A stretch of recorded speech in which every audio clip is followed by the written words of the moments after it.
თანამედროვე რადარებით, რომლებიც ცას სკანირებდნენ და დიდი რაოდენობით ზუსტი, ელვისებურად სწრაფი რაკეტებით, რომლებიც მზად იყო ნებისმიერი მტრის საფრთხის შესაჩერებლად, თუ ის გაბედავდა რუსეთის საჰაერო სივრცეში შესვლას, რუსეთს ეგონა რომ უსაფრთხოდ იყო.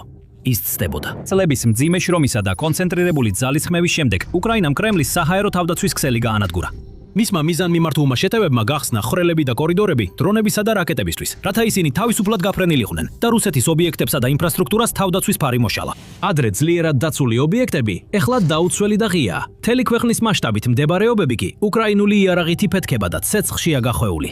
და რაც უფრო სუსტდება რუსეთის საჰაერო თავდაცვა, მით უფრო დამანგრეველი ხდება უკრაინული დარტყმები, რაც რუსეთის პრეზიდენტ ვლადიმერ პუტინს კიდევ უფრო ღრმა და ბნელ ხვრელში აგდებს, საიდანაც შეიძლება ვეღარასდროს გამოვიდეს. დიდი დრო დასჭირდა ამ ეტაპამდე მისვლას. უკრაინამ პირველად დაიწყო რუსეთის საჰაერო თავდაცვის სამიზნედ ქცევა, ჯერ კიდევ 2022 წელს, ომის პირველ წელს. მაგრამ უჭირდა ასეთი ტიპის თავდასხმების დაგეგმვა და განხორციელება სერიოზული სიხშირით ან რეგულარულობით, რადგან ძალიან დაკავებული იყო ფრონტის ხაზის ტერიტორიების დაცაცვით და რუსეთის დაუღალავი აგრესიის მოგერიებით. მაგრამ წლების გასვლასთან ერთად ომის საწყისი ინტენსივობა ნაწილობრივ შემცირდა და უკრაინამ შეძლო ფეხზე დადგომა. მისი შიდა თავდაცვითი ინდუსტრია გაუმჯობესდა, კომპანიებმა დაიწყეს და განავითარეს დრონებისა და რაკეტების უფრო ფართო და დამანგრეველი ასორტიმენტი. მისი სტრატეგიებიც გაუმჯობესდა. კიევის სადლები მუდმივად პოულობდნენ გზებს, რომ მტერი გაეცურებინათ და მოულოდნელად დაერთხათ მათთვის.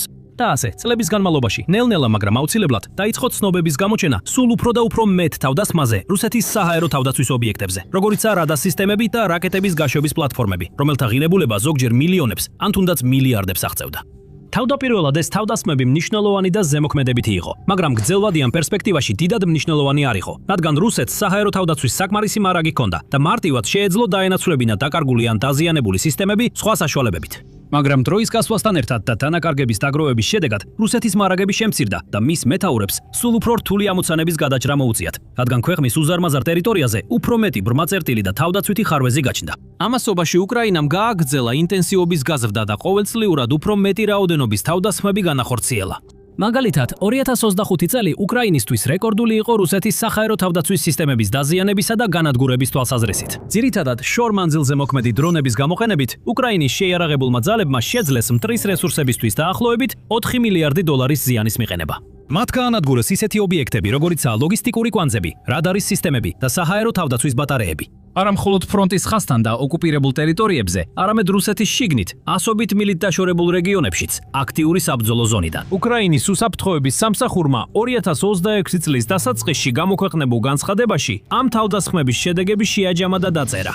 ამ ოპერაციებმა სისტემური ეფექტი მოახდინა. მათ გახსნეს კორიდორები რუსეთის მრავალფენოვან საჰაერო თავდაცვის სისტემაში და შესაძლებელი გახადეს უკრაინული შორმანძილზე მოქმედი დრონების უსაფრთხო გადაადგილება მტრის ტერიტორიაზე, სადაც ისინი უტყამდნენ სამხედრო ბაზებს, საბრძოლო მასალის საწყობებს, აეროდრომებს და სხვა სტრატეგიულ ობიექტებს. და როცა 2025 წელი დასრულდა, უკრაინამ ზეწოლა აშიამცირა. მან თავისი უპირატესობა კიდევ უფრო გამოიყენა. 2026 წლის პირველ თვეებში უკრაინამ რუსეთის საჰაერო თავდაცვის სისტემებზე ათეულობით ახალი დამაზიანებელი იერიში მიიტანა, რაც კიდევ უფრო დაასუსტა ქვეყნის თავდაცვის უნარი და დააკნინა კრემლის განცხადებები მის ეგრეთ წოდებულ მსოფლიოში წამყვან თავდაცვით სისტემებზე.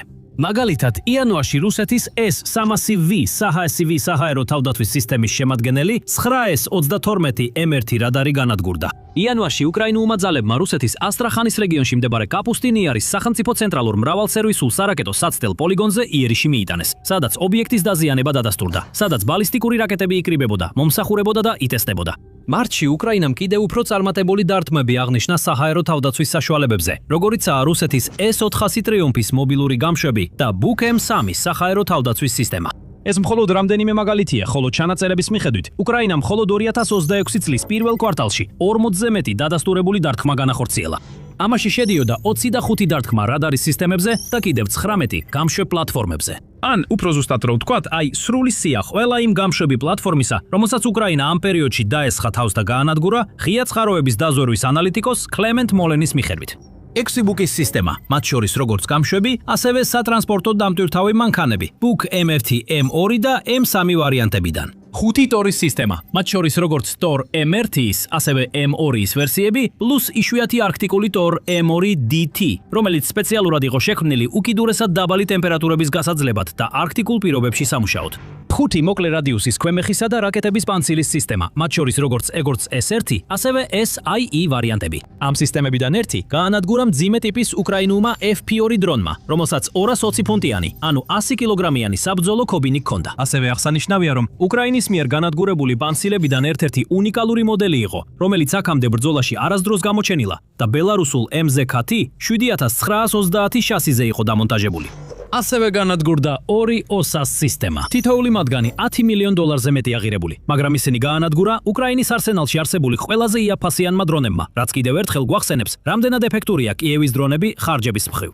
ზემოთ აღნიშნული სამიზნეების გარდა, უკრაინამ ასევე შეძლო რუსეთის S-300 სისტემის რამდენიმე S-400 გამშვების სანაპირო სისტემების, როგორიცაა ბასტიონის სარაკეტო გამშვები და სხვა მოკლემდე მოქმედი რუსული სისტემების, როგორიცაა ტუნგუსკა და სტრელა 10 განადგურება.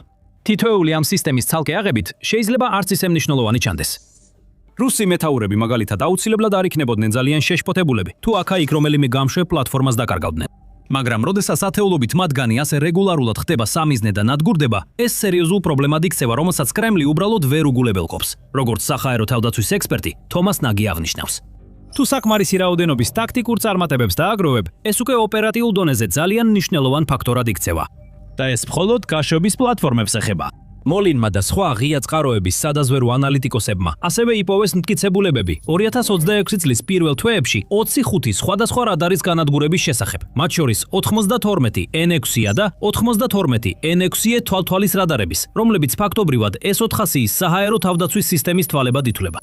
იშვიათი 9S-15 იმბირისა და 9S-32M1 რადარები, რომლებიც ორივე S-300V სისტემაში გამოიყენება, ასევე განადგურებულია. ასევე განადგურებულია S-350 ვიტიაზის სისტემის რადარები, მაგალითად 50 N6E მრავალფუნქციური რადარი. რუსეთმა ასევე დაკარგა ნებოს რადარის ოჯახის რამდენიმე ძვილადღირებული წევრი, როგორიცაა 55 ZH6U ნებო და 1/19 ნებოს, რომლის ღირებულება $100 მილიონ შეადგენს. ასევე პოდლეტის და კასტორ 2E2 დაბალსიმაღლიანი რადარის სისტემები. ასევე განადგურებულია რამდენიმე ადრეული გაფრთხილების და ანტიდრონული რადარი, როგორიცაა P-182 პრიმა, P-18 ტერეკი და SOPA-2, ასევე საჰაერო მოძრაობის კონტროლის სისტემები, მაგალითად RSP-10. ეხლა ამ რადარებისა და საჰაერო თავდაცვის პლატფორმების ნაწილი საბჭოთა ეპოქას ეკუთვნის. ზოგი კი ბევრად უფრო ახალია და მათი უმეტესობა რუსეთისთვის საჰაერო სივრცის დასაცავად და ინფრასტრუქტურის დასაცავად საუკეთესო ვარიანტებს შორისაა. მაგრამ ისინი სისტემატურად იშლება რუქიდან და ჩანს, რომ რუსეთს ძალიან ცოტა შეუძლია ამის წინააღმდეგ. მიუხედავად კრემლის მთელი პროპაგანდისა და ქედმაღალი განცხადებებისა, ისეთ სისტემებზე, როგორიცაა S-400 და Buk M3, არც ერთი ეს პლატფორმა არ ჩანს საკმარისად სანდო ან გამძლე, რომ გაუძლოს უკრაინის დრონების თავდასხმებს. და რაც უფრო მეც გაანადგურებს უკრაინა, მით უფრო იზრდება მისი უპირატესობა. ნაგი ამას შვეიცარიული ხველის ეფექტს უწოდებს და ამბობს: ძალიან მყარი ხველი გაქვს, მაგრამ შიგნით ხვრელები არის. აი ასე გამოიყურება ახლა რუსეთის საჰაერო თავდაცვის სისტემა. ცხადია, უკრაინელებს სურთ, რომ ეს ხვრელები უფრო და უფრო გაიზარდოს.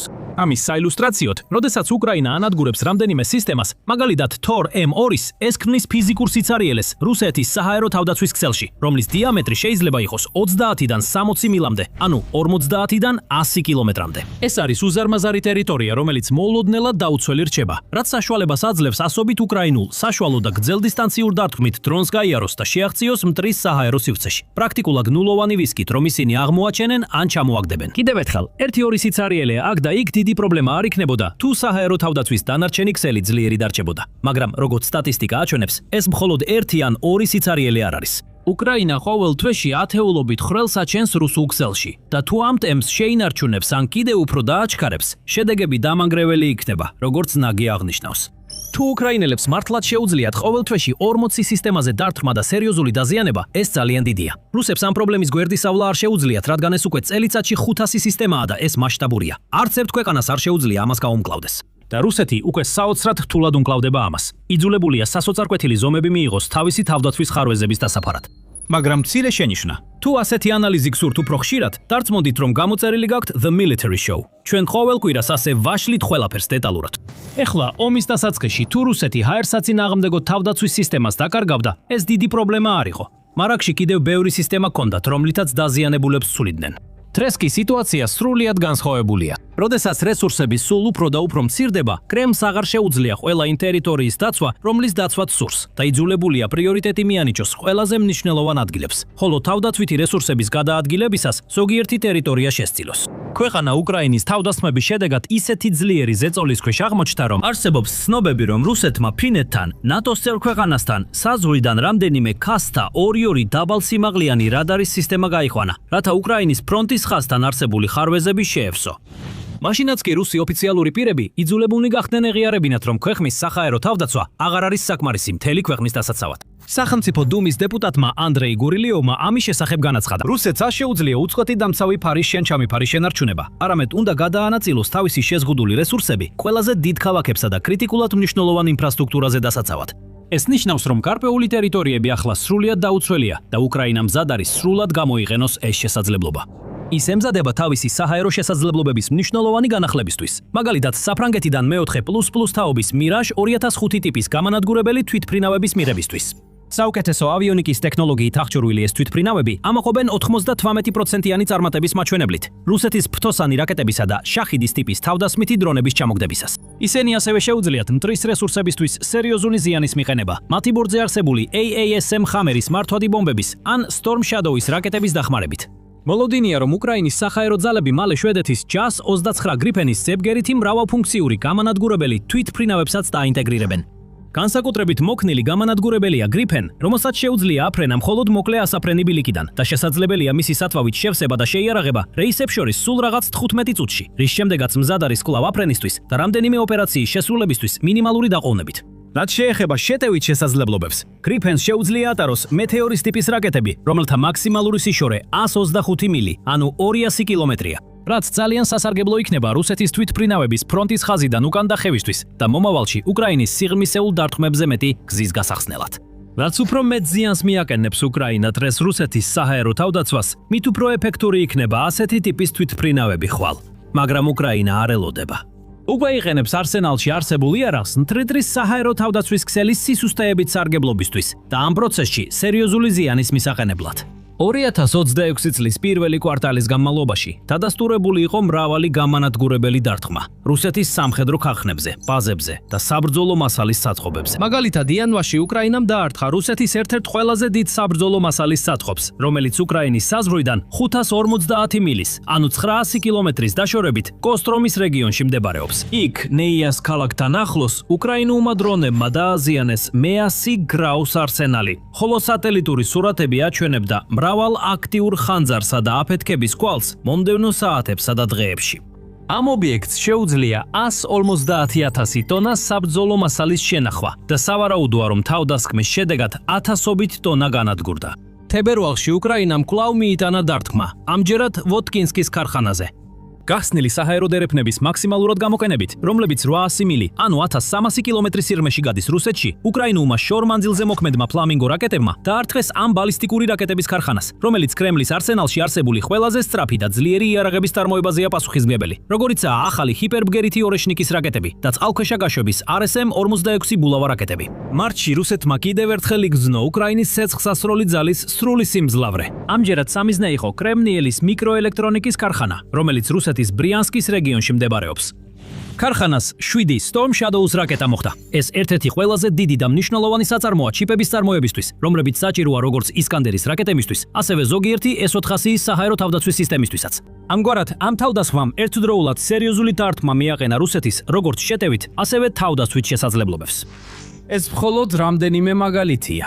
უკრაინამ ასევე განახორციელა მრავალი სხვა თავდასხმა რუსეთის ტერიტორიაზე. სამიზნე დაიღო ნავთობის პორტები, გადამამუშავებელი ქარხნები, მილსადენები, ლოგისტიკური კვანძები და სხვა ობიექტები. ყველა ეს თავდასხმა ჯამში მნიშვნელოვანია და ის ფაქტი, რომ უკრაინა ასე აქტიურად აგრძელებს რუსეთის თავდაცვის სისტემის დასუსტებას, განსაკუთრებით მნიშვნელოვანია.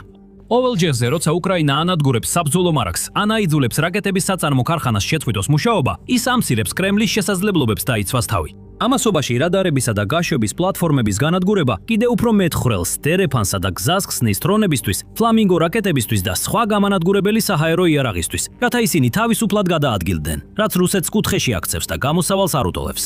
ამავე დროს არასწორი იქნებოდა იმის თმა, რომ რუსეთის საჰაერო თავდაცვის სისტემა მთლიანად განადგურებულია. ეს ხომ რუსეთია, ბოლოს და ბოლოს, მსოფლიოში ყველაზე დიდი ქვეყანა და ერთ-ერთი ყველაზე დიდი სამხედრო ძალით, რაც კი კაცობრიობას უნახავს. ქვეყანა, რომელმაც ეს ომი დაიწყო 1000-ობით ტანკით, 10,000-ობით ჯავშან-მანქანით და უზარმაზარი რაოდენობის რადარებითა და საჰაერო თავდაცვის სისტემებითაც. მას ეს თავდაცვითი სისტემები მთლიანად არ დაუკარგავს. მართლაც, Royal United Services Institute-ის, რუსის, ანგარიში ამას ადასტურებს. რუსეთის მონოლითური სტრუქტურა და დაქვემდებარებული ერთეულების დიდი რაოდენობა უზრუნველყოფს იმას, რომ ქვეყანას ჯერ კიდევ აქვს მჭიდრო და შედარებით დახოცილი საჰაერო და სარაკეტო თავდაცვის ქსელი. მას აქვს ქარხნები, რომლებიც კვლავაც აწარმოებენ ახალ სისტემებსა და საბრძოლო მასალებს და მიუხედავად იმისა, რომ უკრაინას ბევრი წარმატება აქვს, ასევე არსებობს შემთხვევები, როდესაც რუსეთის სისტემებს შეუძლიათ მოწინააღმდეგის დრონებისა და რაკეტების ჩამოგდება, მანამდე სანამ ისინი მიზანს დაარტყამენ. მაგრამ უკრაინაც ამას ერგება. მაგალითად, ეხლა ის თავდასხმებს ახორციელებს ისე, რომ თავდაპირველად უშვებს დრონების ჯგუფებს, რომლებიც მოწინააღმდეგის საჰაერო თავდაცვის სისტემების გადათვირთვასა და მათი რადარების გადავსებას ისახავს მიზნად. შემდეგ კი, როდესაც დრონები უკვე გააქტიურებულია, ფრთოსანი რაკეტები უკან მიხვებიან, ჩაჭრის გარეშე გადიან და მიზანში მოხვედრისას უზარმაზარ ზიანს აყენებენ. და რადგან უკრაინამ ასეთი ეფექტური დრონების წარმოების ინდუსტრია შექმნა, მას შეუძლია საჭირო უპილოტო საფრენი აპარატების მასიურად წარმოება ისე, რომ ამისთვის უზარმაზარი თანხების დახარჯვა არ უწევს.